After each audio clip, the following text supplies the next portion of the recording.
talk people, hello tribe. Hope you guys are super amazing. Hope you're loving the content as well. Today I'm just with my sister. It's a sister episode. Introduce yourself, babes, because you never. I'm always introducing everyone. Hi everyone, I'm Sika.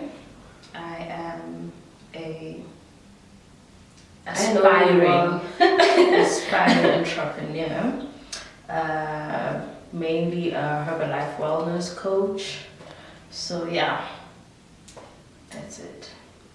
Like that's what we People who push their businesses, they always mention Herbalife. So today we just want to do a conversation, a girl-to-girl, sister-to-sister conversation on female struggles.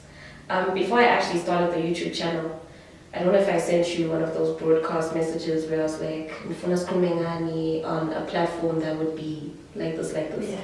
And most of the things that came up were the weight, womanhood, navigating womanhood, colorism, and then self-love, body image, all the other common conversations. But then one that really significantly also came up was the one about hair and how women are so attached to their hair. I know today I was talking to my best friend and she was telling me she cuts her hair and I was like, I can't, like I'm too attached to my hair. So the emotional correlation between like women and their hair and all of that. So I thought we could do like a fun YouTube video, just doing these 4 words and what ideas or thoughts they spark in you when you hear them. So just 4 words, 4 of these words from the things you guys shared and said you wanted to talk about. So you ready for the first one? Yeah. Should I start with like a really non-controversial one? One that will just easily. Okay. Let's start with the weight. No, here's at the end. Let's start with the weight. What do you think of when you hear the weight? Purity. That's like the first word that actually Purity nonsense comes to mind. Purity in the sense of sexual purity. Okay. That's what the weight, when I hear that, that's the first thing that actually comes to mind. Okay, so for people who don't know, because we don't want to exclude Bantu who aren't really Christian or aren't walking the faith, Yeah. the weight is basically being celibate. Just choosing to wait to not have sex until marriage and all of that. But it's actually bigger than just choosing to wait because it covers more praying for your future spouse, what you're doing when you're single. Yeah, like not just sitting around for day waiting, just doing nothing. So that's what the wait is, and it's a very controversial conversation with women because we live in a hookup culture where you tell someone, I'm waiting, and you're like, but You need to test drive. that type of thing. What's the hardest thing for you about pursuing the wait? It would have to be actually finding someone who Is waiting or agrees or has the same views on the wait as you. Because you'll find, here's this guy, you really like him and everything, and then you tell him, I'm waiting. Challenge is he'll either wait like a couple of weeks and then probably bring it up again and then a couple of more weeks. But the thing is, he's really not waiting, he's just waiting to see how long you are going to hold off for. So I feel you aren't really on the same page. So that's the problem with the wait now. Or friends, like you do, it's rare when you'll actually find friends where you choose that, okay, I'm waiting. But you find she's with whoever she's with, and they're hooking up, they seem to be doing very well. Here you are waiting and you just... They seem to be doing very well as yours is just all over and they're thinking, but I'm waiting, shouldn't I be the one doing proper? Instead, it's the ones who aren't so. Or what about doing the wait and then not having friends who are also like saying, who understand, who encourage you to actually just like, on your own, keep you accountable. No, but we do have friends that respect your view and your choosing to wait. I do have friends that actually respect that. So it depends. It depends. Is that why most Christian women find themselves being single? You know those memes about Bajinsa a skeleton of someone and she's been waiting for the perfect man. She's waiting. But I feel they go about it the wrong way because all she's doing is just sitting there. I don't think the wait literally means sit and just absolutely do nothing, because how are you going to find your person anyway? Closed off. So you have to be busy. It's just that you know your principles, you know your values. That's what TV was saying when he did Umjolo. She was like, no, come find you in your house. Exactly. So it's not you waiting. So I think that's where the confusion actually comes. Okay, so since we're not supposed to be just waiting, what can you be doing? Like, discovering yourself. What are you doing? What am I doing? I'm discovering myself. I'm pushing my limits. I'm doing business. Like anything to keep my mind busy and not focused on me actually either being in a relationship or figuring out once I'm in a relationship, how will I actually navigate the whole waiting thing. Like I'm not, because the thing is once you focus on that, trust me, the wait will seem like a century or like you're something. Single. Whereas and you'll probably lose faith and momentum along the way anyway if you were to focus on that. Whereas if you actually like channeled your mind into to other things, find out, know who you are, learn to love yourself. That's what I'm doing. And I think the whole purpose behind the wait is for you to actually grow as your own person. Exactly. Because society sells this idea of how you need to find someone who completes you, when what's supposed to happen is two wholes are supposed to come together and you complement each other. So during the wait, you can be unlearning really unhealthy habits and stuff that is just preventing you from growing in your higher self. So I think that's what the wait is about. But gona kunzima, hey? Kunzima, because this culture it's not friendly. It's not welcoming towards the wait. Yeah. Okay. So word number 2. Should I pick like the hardest one now so we just get it over and done with? I want to talk colorism, and I want to talk colorism with you because we're not the same color. Maybe the camera will show us being the same color, but you know, growing up, I was the dark sister and you were the light-skinned sister. Side note, have a light skin range as what one is, yes. And personally, for me, colorism is very personal because I've received comments here, the thing about being pretty for a dark-skinned girl, or guys saying they prefer to date my yellow bone more than my dark-skinned, women. So what's your take on colorism? I feel it's the same as body image.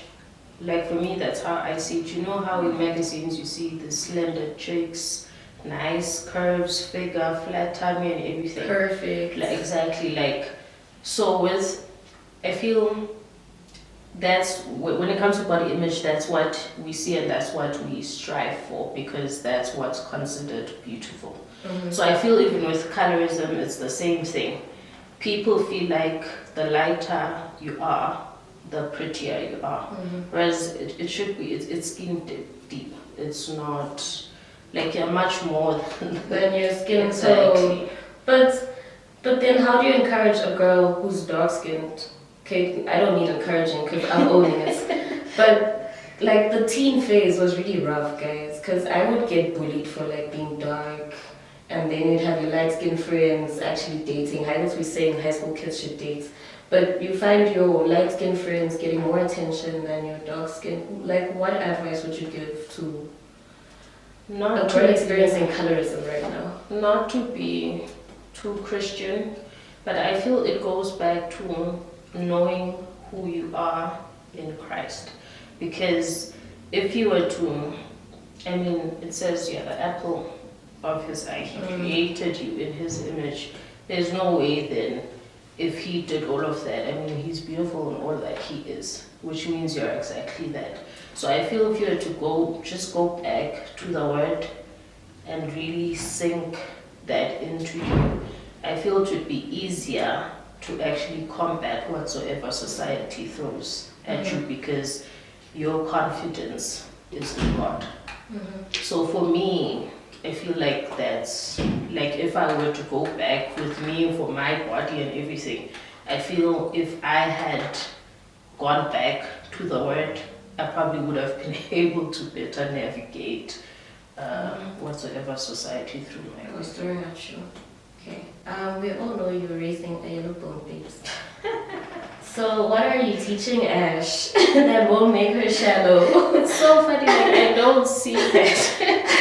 I don't You are see raising that a light skin baby. until people actually mention that, wow, your child is actually very light. Like I don't see color in my child. I just see her for who she is, and she's beautiful. I feel even if she were probably darker than she is, she'd still be beautiful in my eyes. So for me, there just isn't color. I think I'm actually realizing that that's how God sees us. Like he doesn't see all of that. You're just beautiful. I don't see color. Irregardless. Yes. Okay. And then I want to talk womanhood. I'm just gonna throw this one in here. What's the first thing you think of when you offer womanhood? Oh God. Strength, selflessness. Yeah. Selflessness, how though? Like Those are like women, men. Women are one of the most selfless species that God ever created. All over us, eh? I'm joking. But it goes back to becoming. Like you can never really arrive at womanhood. It's a journey. It's a process. So. Okay. Let's backtrack to puberty. That transitioning from girlhood to womanhood, how was that for you? Like, was it easy? Yay! Siakula! Or there were stresses and growing pains? For me and you, I don't think we actually noticed when we transitioned from to womanhood because of our mom. Like how mom used to talk to us about all these things. So you already, like mentally, you were prepared. It was just you waiting for your body to start catch doing up. the things. Exactly. So there really wasn't that much. Although I do remember like the first time I was in Manzini going back to Simunye, and then like your period. Yeah, I told mom, this is what's happening. She's like, oh, okay, remember what I've been teaching you about and all of that. So it was interesting, but I don't know. Like I didn't really feel like something's shifting. Yeah. I was so excited when it happened. Like, I got so happy. Ngachela kumbula Miss V, the teacher, told Miss V, and she's like, "Why are you so happy?" I'm like, and funny enough, society doesn't really let women have those conversations. Yeah. You know how some men feel uncomfortable about talking about periods. They feel uncomfortable about, you know, when you ask your friends, like, do you ask Bay to like buy? Yeah, and kind of see Bay as those typical fuzzy men, like gay and like plastic, that type of thing. Like, should we be encouraging women to like girls actually? Because once you get to womanhood, you kind of don't care. Like, I can literally post and be like, yo, period pains, guys. But when you're transitioning and you're still learning about your body, do you think we should teach girls from an early age to like embrace everything about you and accept it, you know? Do you feel as if you fit into society's traditional role of womanhood? Like what? Like what a woman should be, Jay. Like, skirts. Apart from like body, okay, there's body image, high skirts, girl. Let's do Like, that.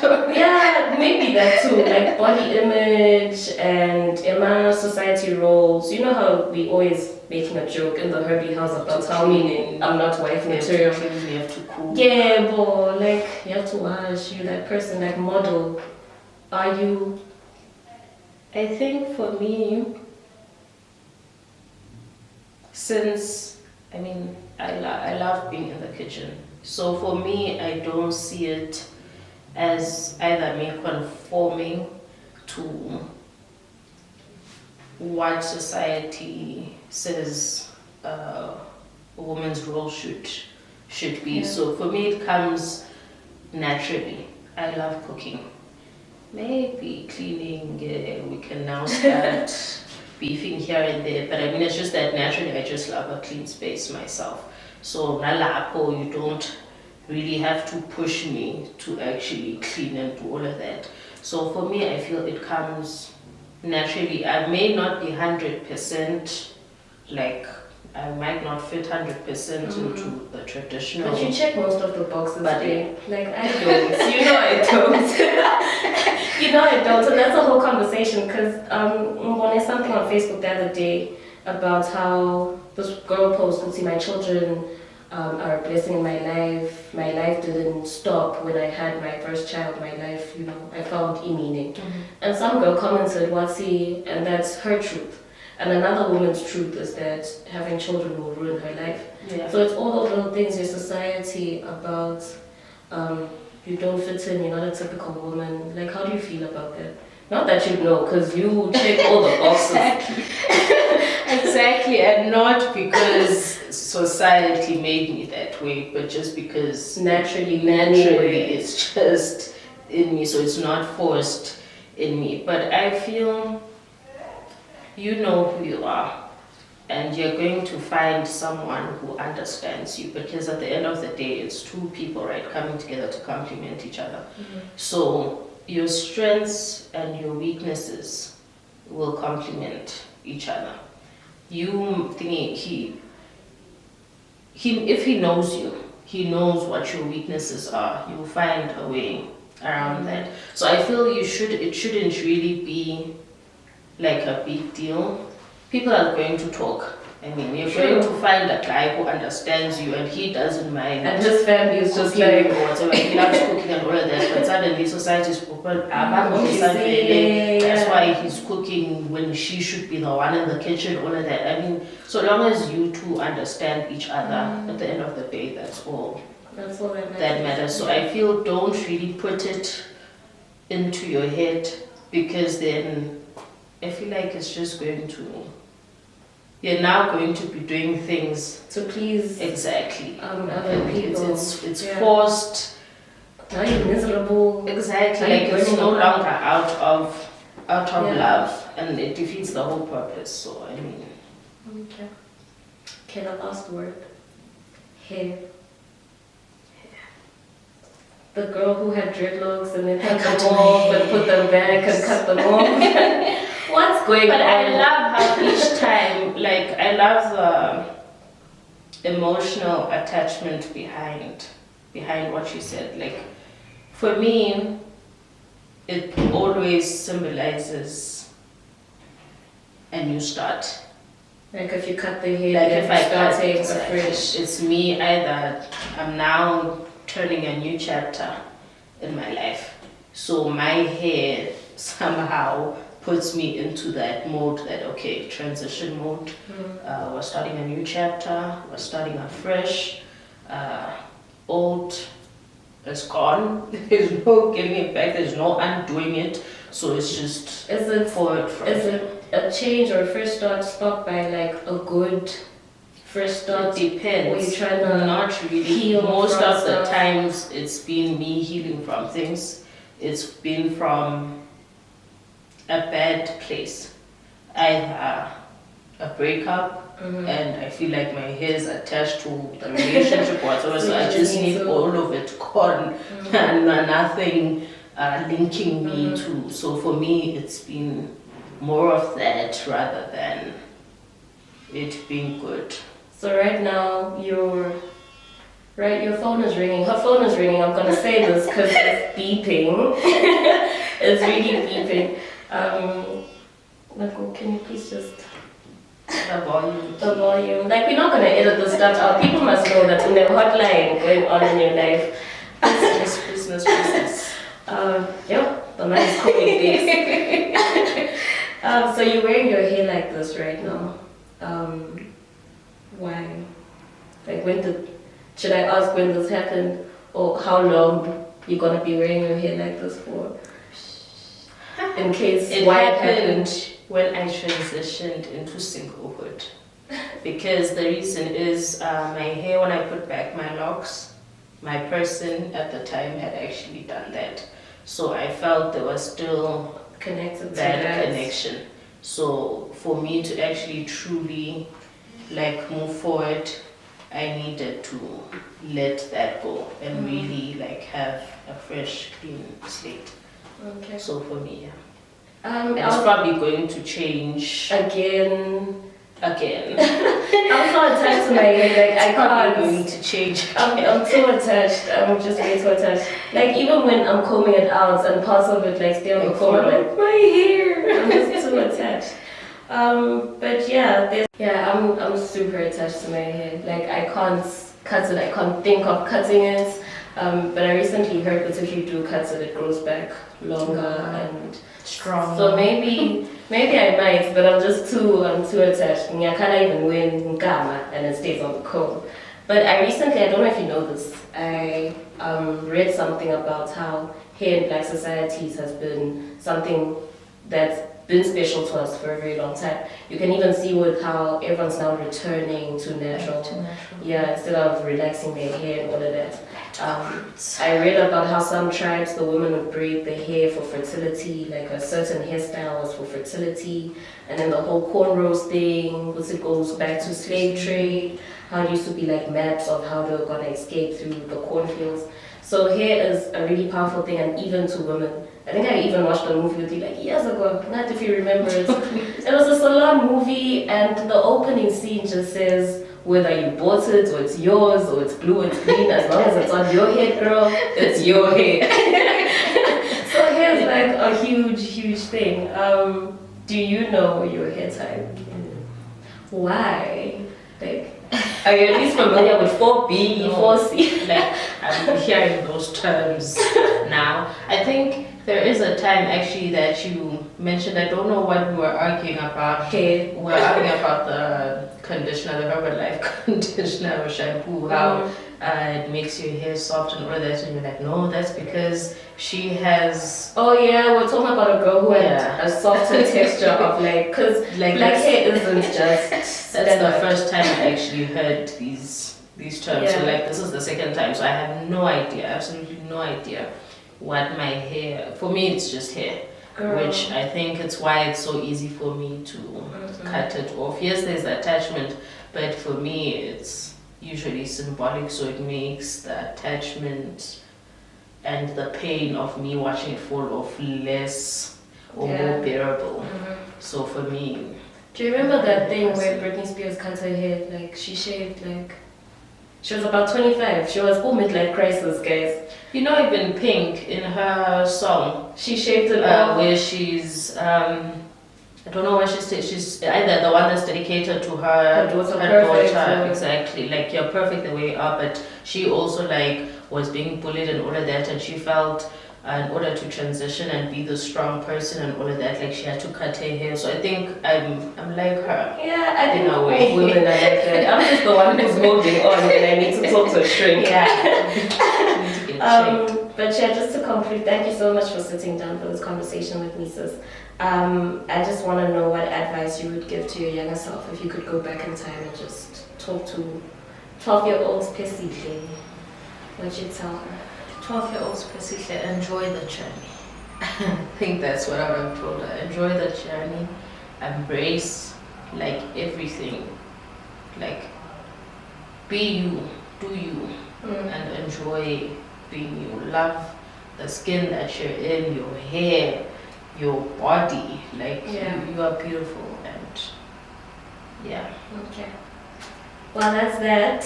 It's been a lovely conversation. We spoke about womanhood, we spoke about hair, we spoke about colorism, we also spoke about the saucy weight, the conversation that has all church girls feeling some type of way. Thank you so much. Click on that subscribe button. We need to grow our subscribers. We look forward to hearing. Along with the notification. Yeah, like so you know when a new video is out, and just let us know how you feel about all these conversations. We want to know how colorism makes you feel, how hair makes you feel, womanhood and the weights. We're really curious about that. So, Ngusha, thank you for watching.